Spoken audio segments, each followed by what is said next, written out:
Hello everyone, ఇలాంటి videos ముందుగా కావాలి అనుకుంటే వెంటనే మా ఛానల్ని సబ్స్క్రైబ్ చేసుకోండి. అప్కమింగ్ రివ్యూలోకి వెళ్ళిపోదాం.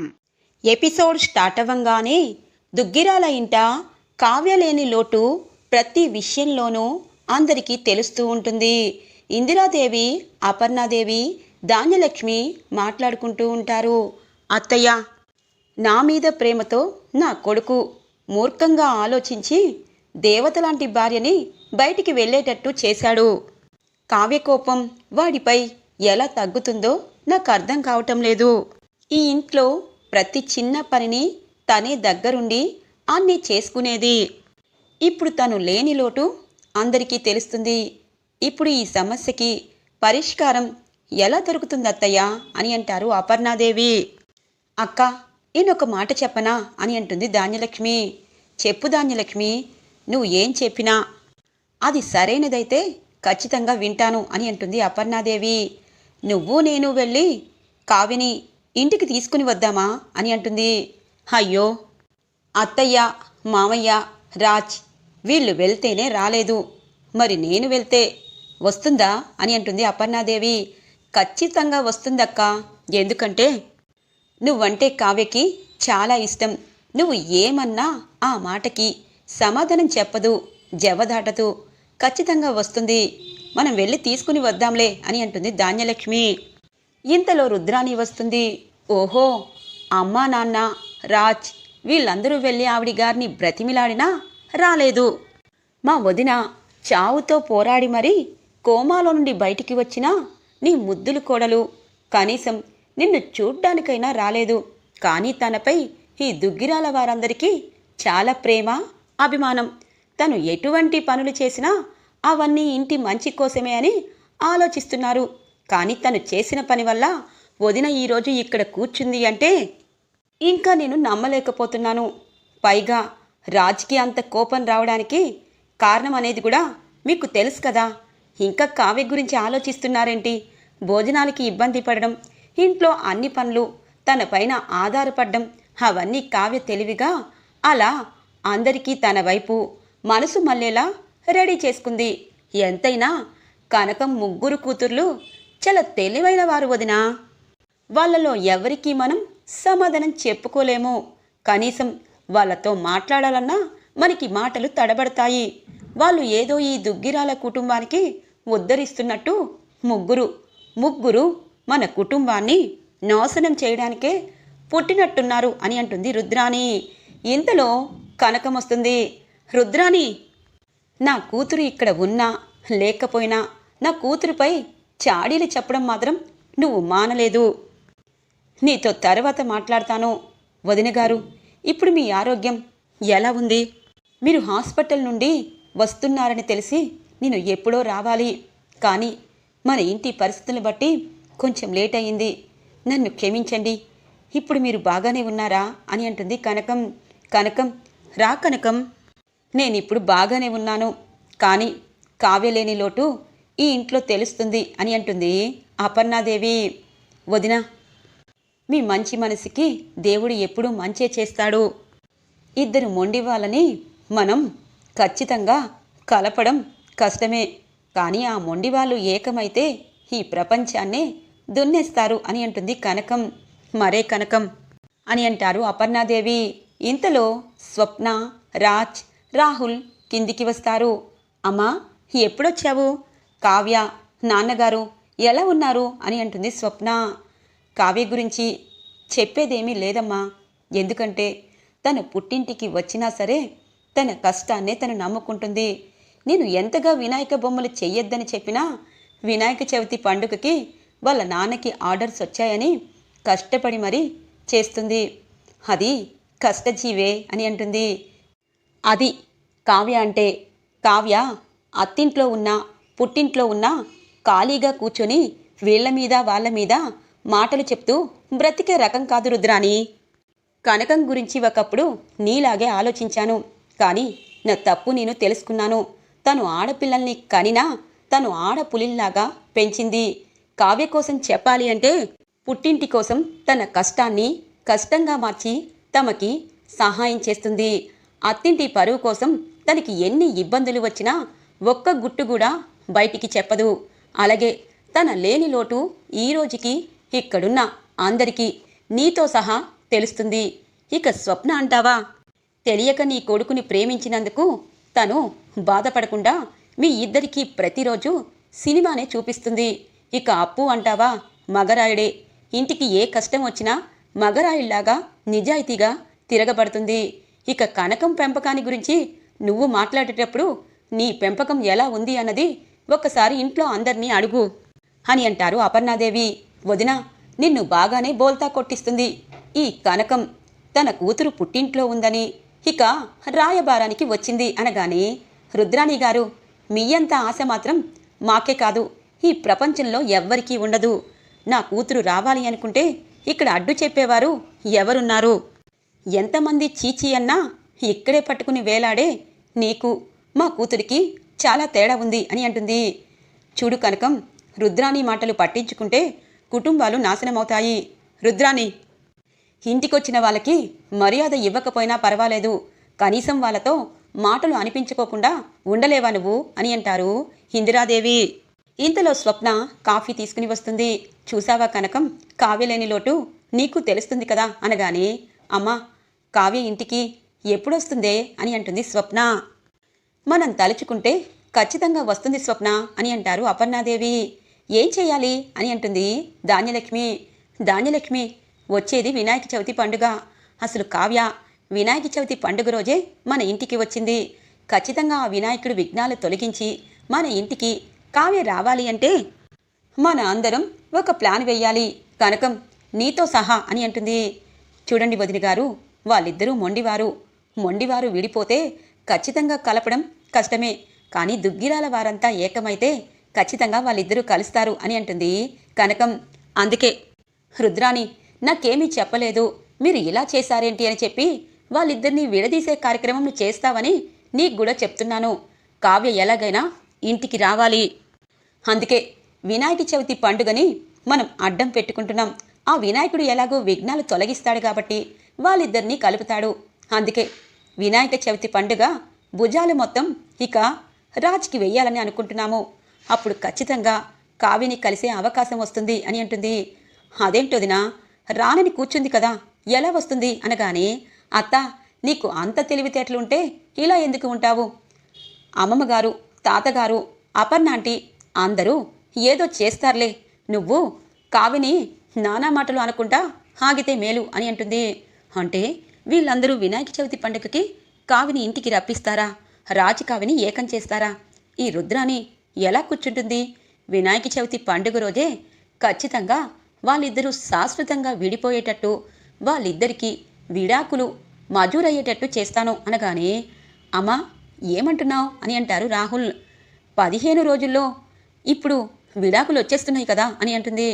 నువ్వు ఎక్కడికో వెళ్ళిపోయావు మమ్మీ, అక్కడ కావ్యరాజుని కలపడానికి వినాయక చవితి పండుగ అంగరంగ వైభవంగా చెయ్యాలని ఇంట్లో అందరూ అనుకుంటున్నారు. ఇప్పుడు నువ్వు వాళ్ళిద్దరూ విడిపోవాలని కోర్టుకు వెళ్ళి విడాకులు తీసుకున్నట్టు కలేమైనా కన్నావా అనగానే, ఒరే, అలాంటి కలలు కండం కాదు, నిజం చెయ్యాలి అని అంటుంది. సరే మమ్మీ, ఇప్పుడు వీళ్ళ ప్లాన్ మనకి తెలిసింది కాబట్టి మనం వీళ్ళకి సపోర్ట్ చేస్తున్నట్టే ఇక అటు రాజ్కి ఇటు కావ్యకి చెప్పాల్సిన విధంగా చెప్పేద్దాంలే అని అంటారు రాహుల్. సరే అని అంటుంది రుద్రాణి. ఇక అపర్ణాదేవి కనకానికి ఒక విషయం చెప్తుంది. తప్పకుండా అమ్మా, తప్పకుండా నా కూతురు ఈ ఇంట్లో అడుగు పెట్టాలి అని అంటుంది. ఇక నువ్వు చేయవలసిన విధంగా మీ ఇంట్లో కావ్య ఇక్కడికి వచ్చేలా చెయ్యాలి, అలాగే రాజ్ కూడా మీ ఇంటికి వచ్చేలా నేను చేస్తాను. ఈ వినాయక చవితికి వాళ్ళిద్దరూ మా ఇంట్లో ఉండాలి అంతే అని అంటుంది అపర్ణాదేవి. ఇక కనకం వాళ్ళందరికీ నమస్కారం చేసి అక్కడి నుండి చాలా సంతోషంగా ఇంటికి బయలుదేరుతుంది. నైట్ అవుతుంది. కావ్య వినాయక ప్రతిమకి రంగులు వేస్తూ ఉంటుంది. ఇంతలో కృష్ణమూర్తి రావడం, అలాగే నాన్న, ఈ ప్రతిమకి రంగులు పూర్తయ్యాక నేను నిద్రపోతాను, మీరు వెళ్ళండి అని చెప్పి రంగులు వేస్తూ ఉంటుంది. ఇంతలో కనకం వచ్చి, ఏంటమ్మా ఇంకా రంగులు పూర్తవలేదా? ఈ విగ్రహం చాలా బాగుంది, ఇంతకీ ఆర్డర్ ఇచ్చిన వారు ఎవరే అనగానే, అమ్మా, ఎవరు ఆర్డర్ ఇచ్చారో తెలీదు, కానీ ఈ విగ్రహం ఎంత కళగా తయారైందో నేనే చెప్పలేను. కావాలంటే ఈ రంగులన్నీ వేశాక నువ్వే చూడు అనగానే, అవునే, చాలా బావుంది. ఈ వినాయకుడు నీ జీవితంలో ఉన్న కష్టాలన్నీ తీర్చేస్తాడేమో అనగానే, అమ్మా, ఈ విగ్రహం ఆర్డర్ ఇచ్చింది నీకు తెలిసిన వారే అన్నావు కదా, మరి రేపు వస్తారా అని అంటుంది. రేపు వాళ్ళ రాకపోతే నువ్వే వెళ్ళవే అని అంటుంది. అదేంటమ్మా, నేనెలా వెళ్తాను అని అంటుంది.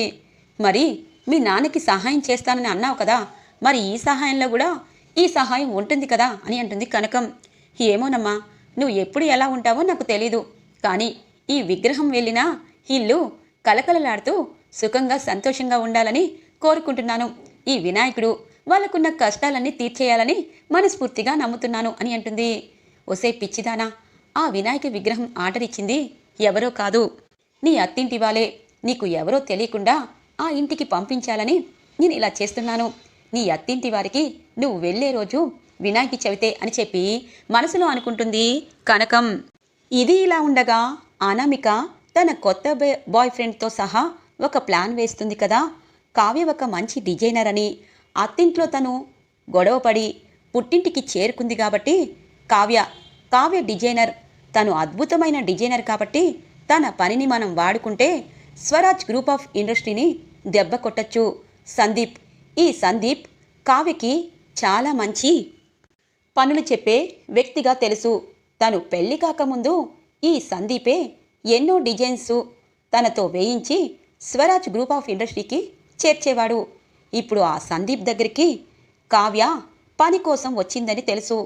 ఇప్పుడు ఆ కావ్యతో మనం అగ్రిమెంటు రాయించుకోవాలి.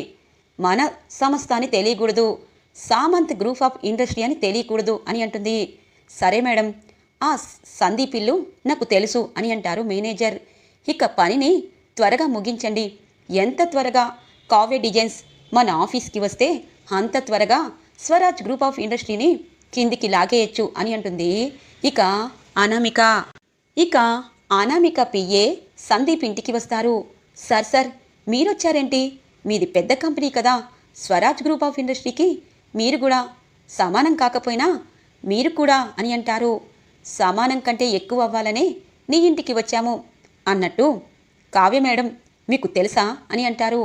తెలియకపోవడం ఏంటి, తను ఏదో సమస్యల వల్ల పుట్టింటికి వచ్చారు. తను మంచి డిజైనర్ అనగానే, తను డిజైనర్ కాబట్టి మీ ఇంటికి వచ్చారు. ఇప్పుడు సామంత్ గ్రూప్ ఆఫ్ ఇండస్ట్రీకి తన డిజైన్స్ కావాలి, అది మీరే చేయాలి అని అంటారు. సార్ ఖచ్చితంగా చేస్తుంది. తనే మా ఇంటికి వచ్చింది కాబట్టి నేను తనకి పని కల్పించాలనుకున్నాను.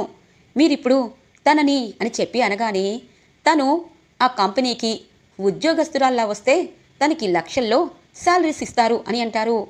మరి తనని ఉద్యోగంలో పెట్టుకుంటారా సార్ అని అంటారు. ఖచ్చితంగా పెట్టుకుంటాము, కానీ తను వస్తుందా? స్వరాజ్ గ్రూప్ ఆఫ్ ఇండస్ట్రీకి ఎండీగా తను భార్య కదా, రాకపోవచ్చు అని అంటారు పిఏ.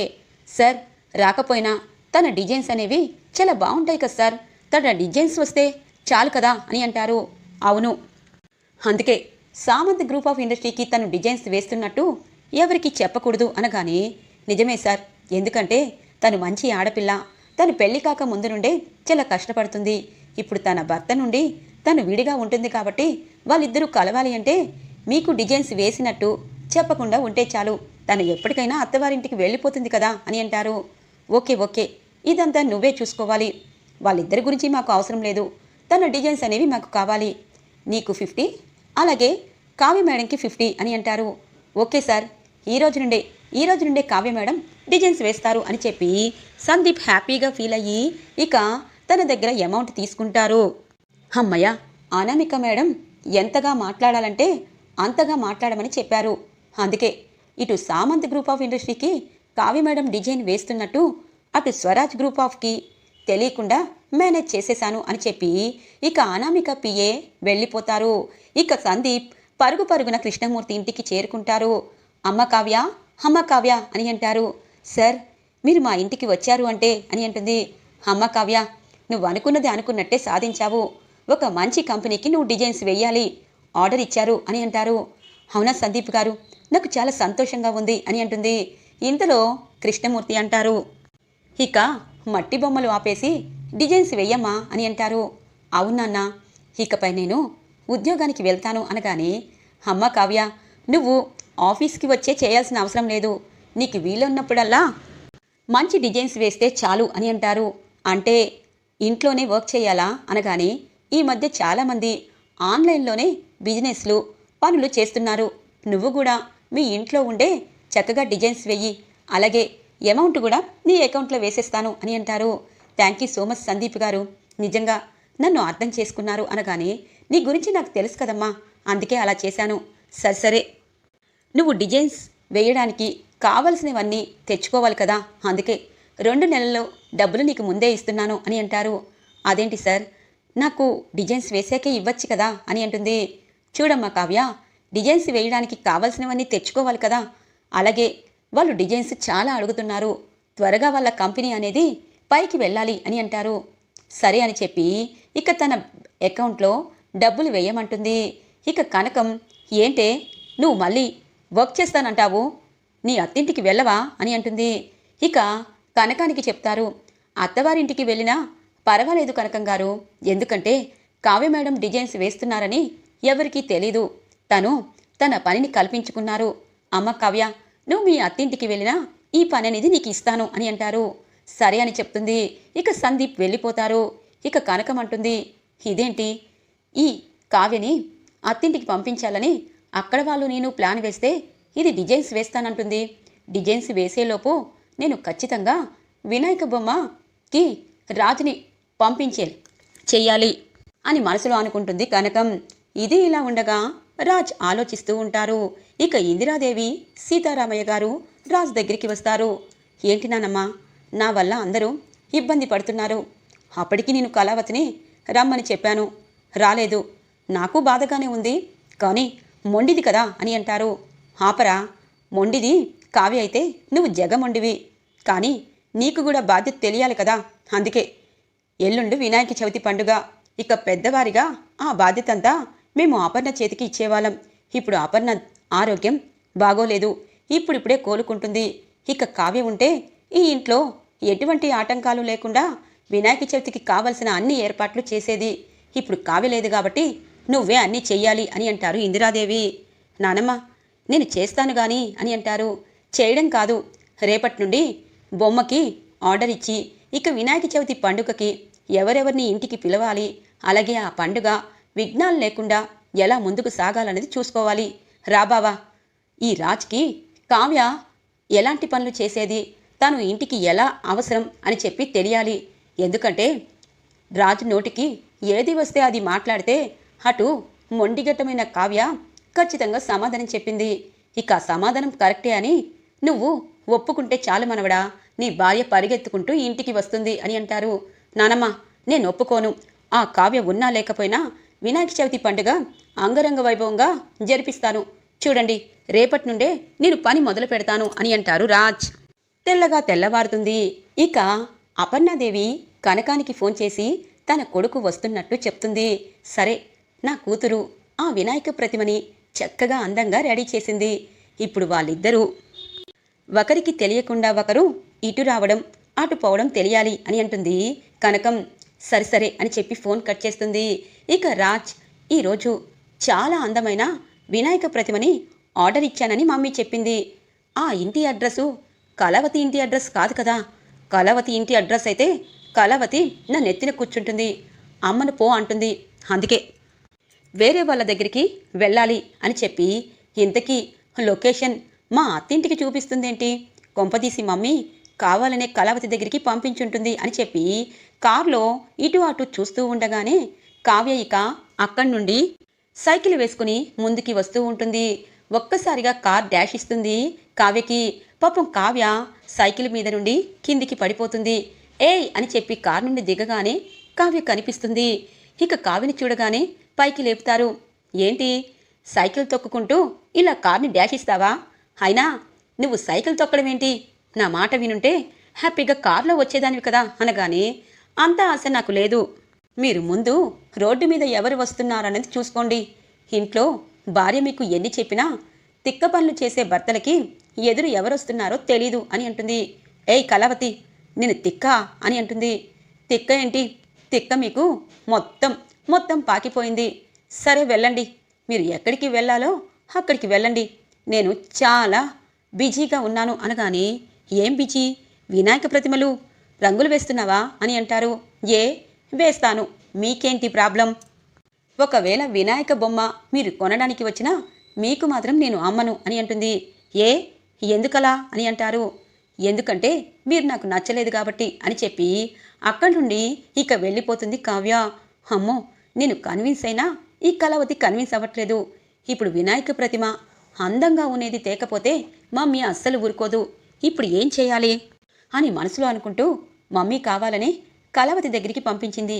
ఇప్పుడు కళావతి ఏదో అవసరమన్నట్టు బయటికి వెళ్ళింది. ఈలోపు మా అత్తగారు మామగారికి అడిగి వినాయక ప్రతిమ తీసుకుని వెళ్ళిపోతాను అని అనుకొని ఇక కనకం కృష్ణమూర్తి ఇంటికి వస్తారు. అయ్యో, కావ్య బయటికి వెళ్ళినప్పుడే అల్లుడుగారు రావాలా, ఇప్పుడు ఎలా అని చెప్పి ఆలోచిస్తూ ఉండగా అల్లుడుగారు రండి రండి అనగానే, చూడండి మా మమ్మీ ఇక్కడున్న వినాయకుడికి ఆర్డర్ ఇచ్చిందంట, అందుకే తీసుకువెళ్ళాలనుకుంటున్నాను. మీ కూతురు కావ్య లేదు కాబట్టి నేను తనకి తెలియకుండానే తీసుకువెళ్తాను, లేకపోతే గొడవ గొడవ చేస్తుంది అని అంటారు ఇక రాజ్. సరే బాబు, మీరు తీసుకుని వెళ్ళండి అని అంటారు కృష్ణమూర్తి. అమ్మా, ఇంత ఈజీగా ఇచ్చేశారన్నమాట. ఇంతకీ మా మమ్మీ వాళ్ళ ఆర్డర్ ఇచ్చిన బొమ్మ ఏది అని అంటారు. ఇక ఆ బొమ్మని చూడగానే ఒక్కసారిగా షాక్ అవుతారు. అబ్బా, కళావతి చాలా అంటే చాలా బాగా రంగులు వేసింది. ఈ వినాయకుడికి నిజంగా విఘ్నాలనేవి ఉండవనిపిస్తుంది అని చెప్పి ఇక గబాలున ఆ వినాయక ప్రతిమని ఇక కారులో ఎక్కించడానికి బంటిని సహాయంతో ఎక్కించుకుంటారు. ఇక వినాయక ప్రతిమని ఇంటికి తీసుకుని వెళ్ళిపోతారు రాజ్. ఇక కావ్య వస్తుంది. అమ్మా, వినాయక ప్రతిమ ఆర్డర్ వచ్చిందన్నావు కదా, ఆ ఆర్డర్ వాళ్ళు తీసుకుని వెళ్ళిపోయారా?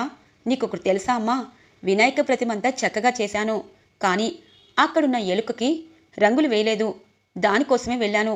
ఈలోపు ఆర్డర్తో వెళ్ళిపోయిందా అని అంటుంది. చూడు కావ్య, మాకు తెలియదు కదే, నువ్వు పూర్తి చేశావు అనుకున్నాము. ఇప్పుడే వినాయక ప్రతిమ వెళ్తుంది, నువ్వు వెళ్ళి రంగులు వేసేసే అని అంటారు. అంటే వాళ్ళ అడ్రస్ ఎక్కడో నాకు తెలియదు కదమ్మా, ఆ ఇల్లు మీ అత్తగారిల్లేనే అని అంటుంది. ఒక్కసారిగా షాక్ అవుతుంది కావ్య. అమ్మా, మా అత్తగారి వాళ్ళు మనకి ఆర్డర్ ఇచ్చారా, మరి ఆ విషయం ఎందుకు చెప్పలేదు అని అంటుంది. ఎందుకు చెప్పాలి, వాళ్ళు ఒకప్పుడు కూడా ఆర్డర్ ఇచ్చారు, అక్కడ రంగులు పోతే నువ్వు వెళ్ళి వేసొచ్చావు. ఇప్పుడు కూడా వాళ్ళు రంగులు వేయడానికి నిన్ను పిలుస్తారు. నువ్వు ఆ ఇంటికి కోడలివి కాకపోయినా ఇదిగో మీ నాన్న కూతురివి కదా, నీకు మాట రాకూడదు కదా, వెళ్ళి ఆ ఎలుకకి నువ్వు రంగులు వేసి వచ్చేసే అని అంటుంది. అమ్మా, నేను వెళ్ళను అనగానే ఇక కృష్ణమూర్తి అంటారు. చూడమ్మా కావ్య, మీ ఆయన ఇక్కడ ప్రతిమ తీసుకుని వెళ్ళారు, ఇప్పుడు నువ్వు రంగులు వేయడానికి వెళ్తే బాగుంటుంది. మనం ఎప్పుడు వినాయకుల్ని సగం రంగులు వేసి పంపించలేదు అని అంటారు. నాన్న, ఆ ఇంటికి నేను వెళ్ళలేను, అక్కడ మా అత్తగారు అని అంటుంది. చూడు కావ్య, మీ అత్తగారు నీ మీద కోపంతో రగిలిపోవటం లేదు. 2 సార్లు నీ భర్త ఇంటికి వచ్చాడంటే మీ అత్తగారికి ఎవరి మీద కోపం ఉందో తెలుస్తుంది. నీకు నచ్చితే మీ అత్తింటికి వెళ్ళి రంగు వేసిరా, నీకు నచ్చకపోతే అక్కడే ఉండు అని అంటుంది. అమ్మా, ఏం మాట్లాడుతున్నావు అనగానే, మరి నీకెందుకు భయమే, అక్కడే ఉండాలని నువ్వు అనుకుంటున్నావా? అలా అనుకునేటట్టయితే ఇక్కడికి రావద్దు అని అంటుంది. లేదమ్మా, నేను పనిలో ఎప్పుడూ ముందే ఉంటాను, నేను చేసిన పని ఖచ్చితంగా చేయాలనుకుంటాను, ఇప్పుడే వెళ్తాను, నేను మీ కూతురిగా వెళ్తాను అని అంటుంది. సరే వెళ్ళు అని అంటుంది కనకం. ఇక కావ్య తన అత్తింటికి సైకిల్లో వస్తూ ఉంటుంది. ఇక పైనుండి రాజ్ చూస్తారు. కళావతి వచ్చేసావా? అమ్మయ్య, కళావతి వచ్చింది కాబట్టి వినాయక బొమ్మని తీసుకుని వచ్చాను. కానీ కళావతి ఎందుకు వచ్చింది? అన్నిసార్లు నేను పిలిచినా రాలేదు. రాని రాని, ఈసారి బయటికి వెళ్లకుండా కాలు విరగ్గొడతాను. అమ్మో, కళావతి కాలు విరగ్గొడితే మా మమ్మీ నన్ను చంపేస్తుంది అని చెప్పి సైలెంట్గా హ్యాపీగా ఫీల్ అవుతారు రాజ్. ఇక కావ్య తన అత్తవారింటికి మళ్ళీ అడుగు పెడుతుంది. దుగ్గిరాల ఫ్యామిలీ అంతా చాలా సంతోషపడుతూ ఉంటారు. అందరినీ చూస్తుంది. అత్తయ్య ఎలా ఉన్నారు అని చెప్పి కౌగిలించుకుంటుంది కావ్య. కావ్య, నేను నువ్వు లేకపోతే ఎలా ఉంటానో తెలుసు కదా, ఇంతకీ నువ్వు మా ఇంటికి వచ్చినట్టేనా అని అంటుంది. అత్తయ్య, నన్ను క్షమించండి, మీ అబ్బాయి ఈ ఇంటికి ఒక వినాయక ప్రతిమను తీసుకుని వచ్చారు, అది మా ఇంటి నుండే, దానికి నేను కొంచెం రంగులు వేయాలి, అందుకే వచ్చాను. ఏ పనైనా సక్రమంగా చెయ్యాలనే నా ఉద్దేశం, అందుకే వచ్చాను. నేను వచ్చి వెళ్తూ ఉంటే మీరు బాధపడతారు, కానీ ఆ బాధని మీరు భరించాలి అని అంటుంది. సరే సరే, ముందు రంగు వెయ్యి అని అంటారు. ఇక కావ్య తన వైపు చూస్తూ ఆ వినాయక ప్రతిమకి రంగు వేస్తుంది. ఇంతలో తాతగారు వస్తారు. అమ్మ కావ్య, వినాయక బొమ్మకి రంగు వేశావు. నీ పుట్టింటి తరపు నుండి వచ్చి రంగు వేశావు. మరి ఈ అత్తింటి వారికి నీ అవసరం ఉందని అనుకోవాలి. ఈ పండుగ మీ ఇద్దరి మధ్య విఘ్నాలు పోవాలి. అందుకే పండగ పూర్తయ్యాక నువ్వు అనుకున్న నిర్ణయం నువ్వు తీసుకోవచ్చు. ఈ పండక్కి నువ్వు ఉంటే మేమందరం సంతోషపడతాము అని అంటారు తాతగారు. ఇక కావ్య తనకి ఏం సమాధానం చెప్పలేక అలాగే ఉండిపోతుంది. ఇక రాజ్ అనుకుంటారు, అమ్మయ్య, కళావతి వచ్చిందని తెలియగానే ఇంట్లో ఒక కళ వచ్చేసింది. కానీ తనకి ఉన్న పొగరు ఎవరికి ఉండకూడదు అని అనుకుంటారు రాజ్. ఈరోజు ఎపిసోడ్ ఇలా ఇంట్రెస్టింగ్గా ఎండ్ అవుతుంది ఫ్రెండ్స్. రాబోయే ఎపిసోడ్స్ కోసం మా ఛానల్ని సబ్స్క్రైబ్ చేసుకోండి. Thanks for watching friends.